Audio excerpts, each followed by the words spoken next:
Nous avons la plateforme du secteur sanitaire privé, qui est la structure fêtière de tous ceux qui interviennent dans le secteur privé de la santé, organise un symposium qui va se dérouler du 10 au 13 juillet 2019 au Sun Beach Hotel à Cotonou. Ce symposium est couplé avec un salon d'exposition de matériel et d'équipement.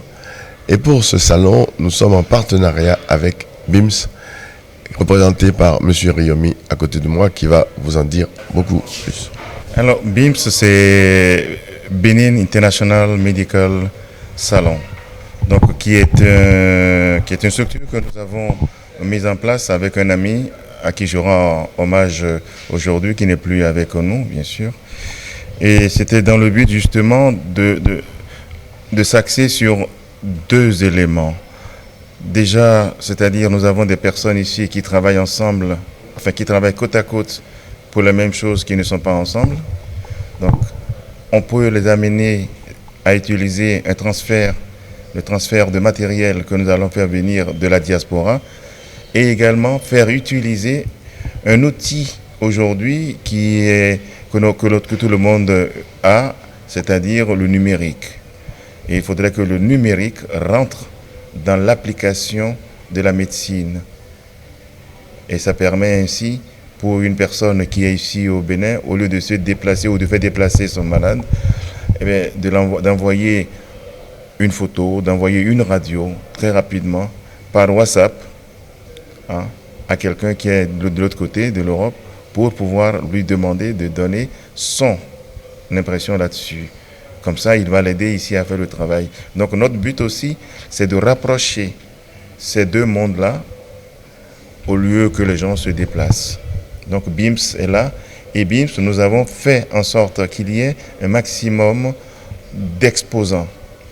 Je ne vais pas vous les citer tous, mais ils seront quand même assez présents pour montrer ce qu'on appelle les outils d'aujourd'hui et de demain. Parce que si je comprends bien, c'est un salon et un symposium.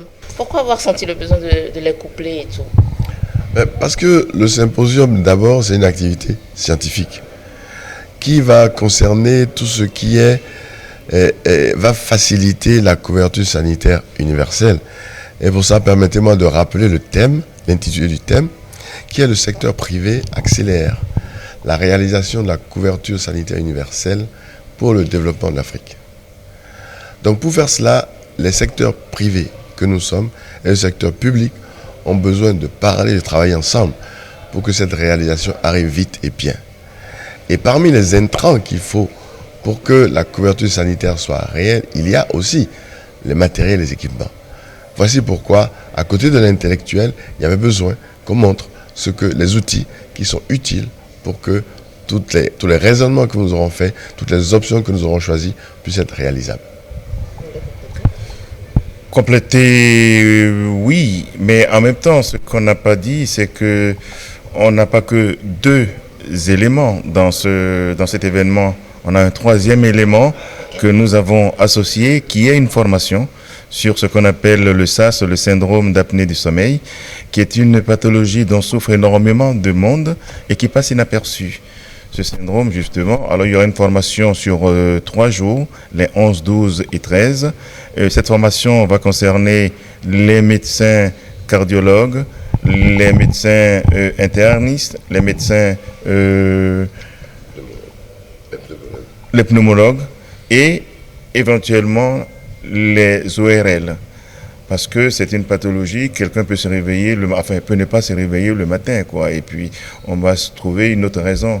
Alors que la raison fondamentale, c'est que cette personne faisait déjà des apnées du sommeil. Cette apnée du sommeil qui provoque, bien sûr, quelques pathologies qu'on appelle des pathologies à peine audibles, par exemple, qui vont l'empêcher de continuer à vivre normalement.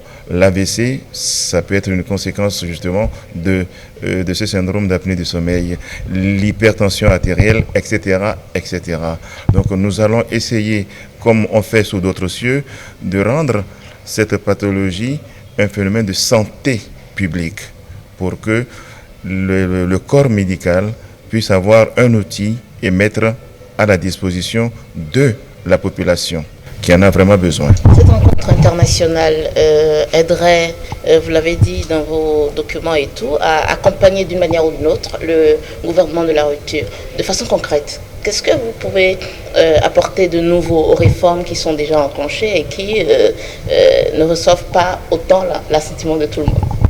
Oui, ce que la plateforme du secteur sanitaire privé apporte au Bénin et ce que les autres plateformes des autres pays apporteront à leurs gouvernements respectifs, c'est travailler à côté du secteur public. Il faudrait que nous arrêtons de nous bagarrer, secteur public, secteur privé, nous regarder en chaîne de faïence, mais travailler ensemble. Parce que le système de santé, on peut l'imaginer comme étant assis sur deux pieds, un public, un privé. Quand l'un n'est pas opérationnel, rien ne va. Et c'est ce pied, secteur privé, que nous comptons construire et bien faire. Et donc, spécifiquement, nous allons, à travers les structures privées, augmenter la couverture géographique en formation sanitaire pour que quelque Béninois que ce soit, quand il est malade et qu'il a envie d'aller vers un centre de santé, il puisse tout près de chez lui trouver un centre de santé, qu'il soit public ou privé. Si on devait tenir compte uniquement des structures publiques, on aurait du mal à dire que la couverture est géographiquement accessible à tous. Je vais prendre un exemple dans ce dont parle notre président de la République à partir de ce qu'on appelle les évacuations sanitaires. Vous voyez, ça c'est quand même un volet qui est assez important. Et si nous travaillons dans ce sens-là, et comme je vous ai dit, avec le développement du numérique, on n'aura vraiment pas besoin de déplacer un patient nécessairement. Le docteur de Soubété a un patient ici, il a un doute sur quelque chose. Qu'est-ce qu'il va faire? Mais il va envoyer par le numérique cette information à un médecin qui est soit à Parakou, j'en sais rien, soit qui est à New York, soit qui est à Paris, vous dit, voilà, donne-moi ton avis là-dessus. Et lui va lui donner son avis. Il va dire, moi, voilà ce que je crois. Qu'est-ce que je peux faire? Eh bien, voilà ce que tu peux faire. Donc, ça va réduire les coûts déjà pour l'État béninois. Et c'est ça qui est important. Et c'est pourquoi je dis qu'il faudrait qu'on puisse utiliser cet élément que tout le monde manipule sans savoir quelle est son importance, c'est-à-dire juste le WhatsApp. Je rebondis sur les évacuations sanitaires pour dire que c'est un élément fondamental. Et c'est pour ça que le secteur privé de la santé travaille à améliorer son infrastructure pour la conduire à avoir un niveau de compétences identique à ce qu'on peut trouver hors du Bénin qui nécessite que les malades soient convoyés hors du Bénin. Donc pour que tous les malades puissent être soignés au Bénin et que l'ensemble des ressources utilisées pour l'évacuation sanitaire soient en partie maintenues dans notre pays pour le bien-être des populations. Alors, ça va se passer du 10 au 13 juillet à Cotonou, à l'hôtel Sun Beach. Quel est le programme? Alors le programme, le 10, c'est déjà l'ouverture. C'est le conseil général de la... c'est l'ouverture du salon, bien sûr, à 10h. Hein, et l'assemblée générale du symposium, enfin de la fédération ouest-africaine, voilà, secteur privé. Et ensuite, l'après-midi, on va avoir le cocktail de bienvenue. Le lendemain, le 11, il y aura l'ouverture officielle du symposium qui sera fait, bien sûr. J'oubliais que le mardi, il y aura le ministre de l'économie, du commerce, parce que c'est quand même le salon, c'est du matériel à vendre, donc il faudrait que le ministre du commerce soit là. Et avec le ministre de l'environnement et qui viendra, parce que on va vous montrer quelque chose de très particulier, c'est comment gérer le matériel médical infectieux.